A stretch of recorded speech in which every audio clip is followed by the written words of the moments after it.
De acordo com um critério histórico e cultural, a nossa literatura é dividida em duas eras, a colonial e a nacional.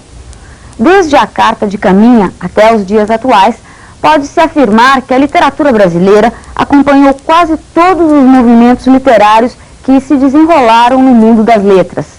Vários autores nacionais e muitas de suas obras alcançaram sucesso internacional.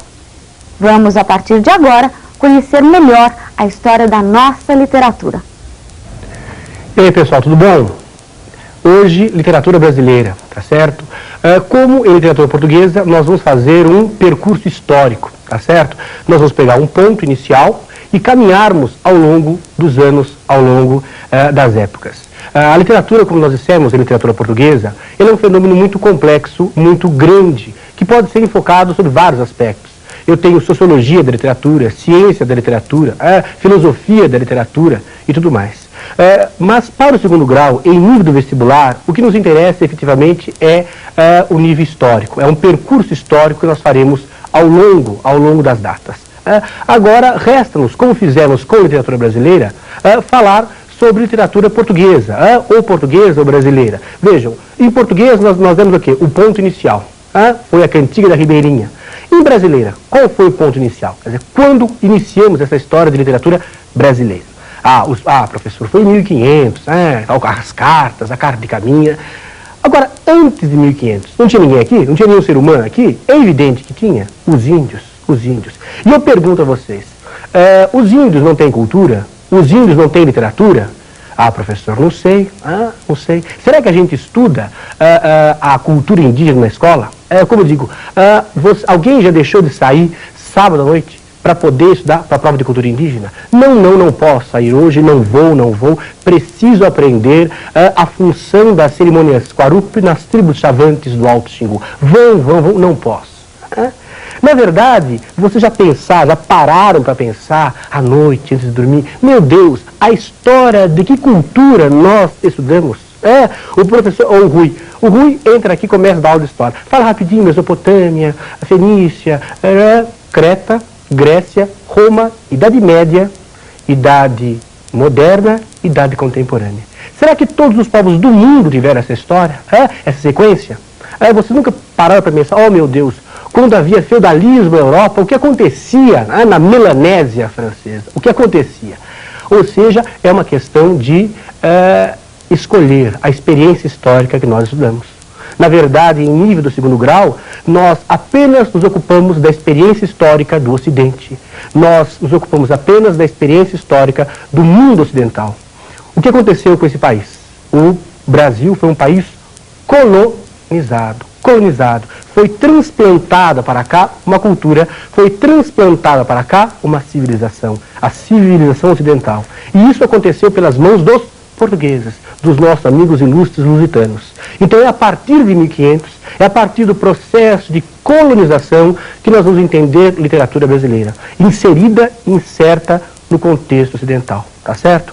Nós temos então aqui, digamos, muito pouco tempo, temos 5 séculos de experiência literária, Na aula de hoje vamos ver um panorama, uma visão geral, desde esse início de colonização até os dias de hoje.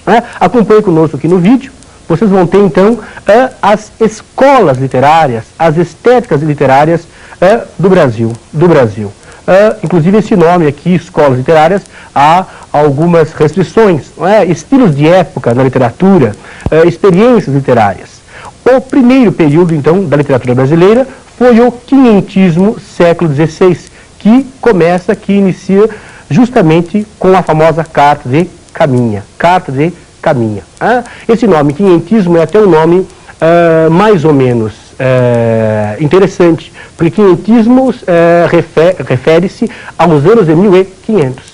E todas as literaturas tiveram anos de 1500, tá certo? Todas viveram anos de 1500, as ocidentais, pelo menos.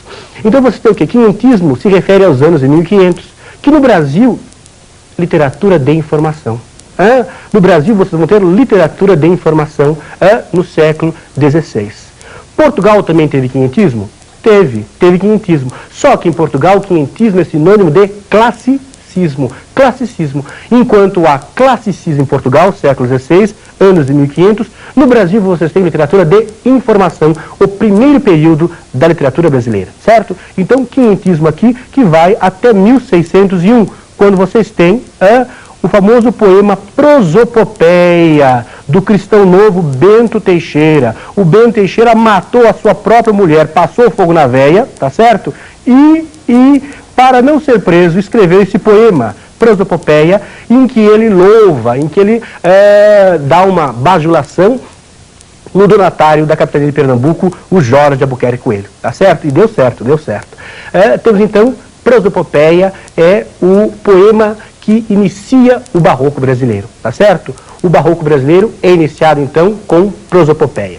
Continuando, vocês têm aqui o arcadismo, arcadismo século XVIII, 1768, com as famosas obras poéticas do Arcade Mineiro Cláudio Manuel da Costa. Cláudio Manuel da Costa, então, publicou as famosas obras poéticas que inicia o arcadismo brasileiro, tá certo?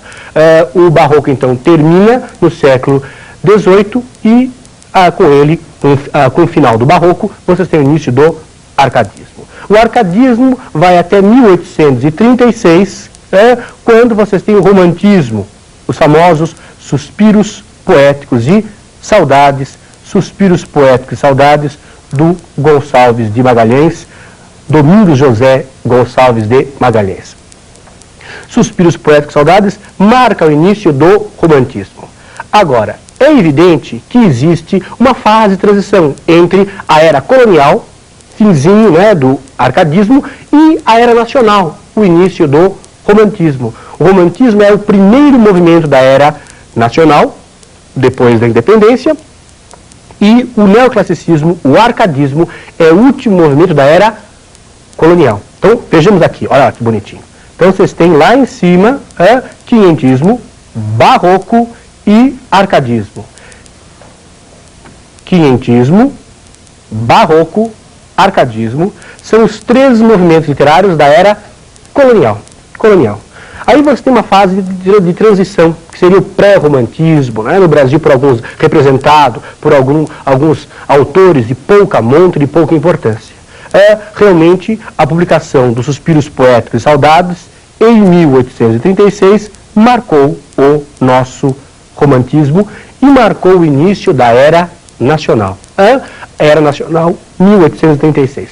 Continuando aqui, nosso percurso literário, vocês têm novamente no vídeo, agora já toda a Era Nacional, o realismo em 1881, o realismo 1881, com as Memórias Póstumas de Brás Cubas, do nosso amigo Machado de Assis. Tá? Memórias Póstumas de Brás Cubas, que marcou o início do realismo.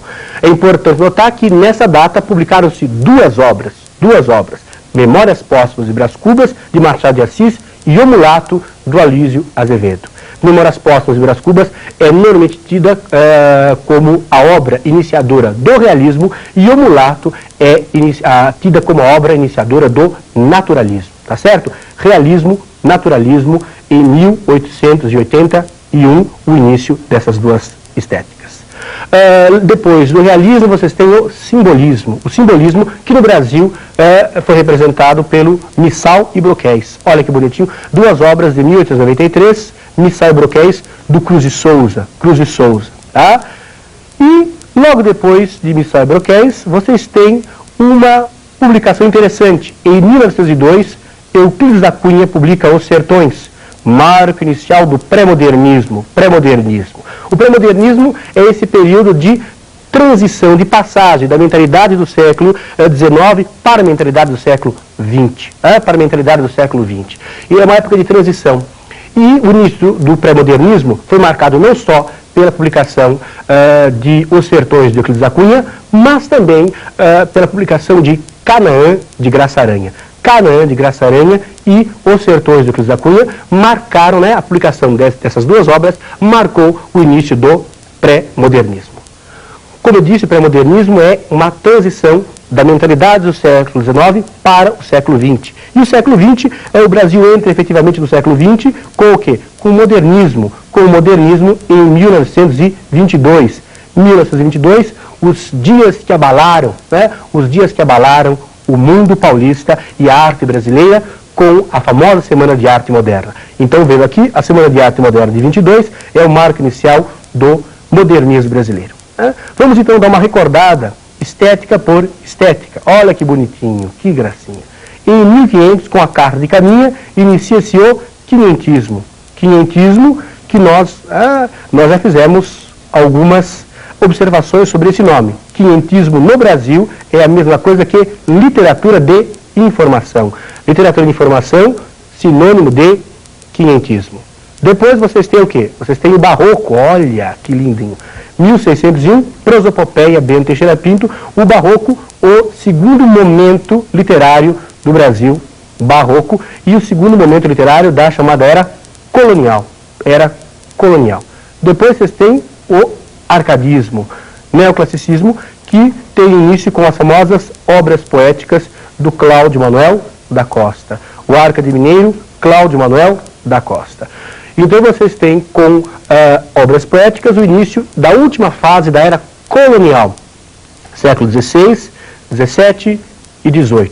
Século XVI, quinhentismo, literatura de informação, Carta de Caminha. Século XVII, barroco ou seiscentismo, 1601, prosopopeia. 1768, arcadismo com as obras poéticas. O arcadismo, então, foi o último momento da chamada Era Colonial. A Era Colonial se encerra com o início do romantismo. O início do romantismo. Que está aqui. Bonitinho. O romantismo, então, inicia-se em 1836 com os famosos suspiros poéticos do Gonçalves de Magalhães. Suspiros poéticos e saudades de Domingos José Gonçalves de Magalhães, cujo prefácio é considerado o Manifesto Romântico Brasileiro, o Manifesto Romântico Brasileiro. Vocês têm em 1881 agora, bonitinho, o início do realismo, naturalismo, Memórias Póstumas e Brás Cubas do Machado de Assis e O Mulato do Aloysio Azevedo, duas obras que marcam a primeira, o realismo, e a segunda, o naturalismo.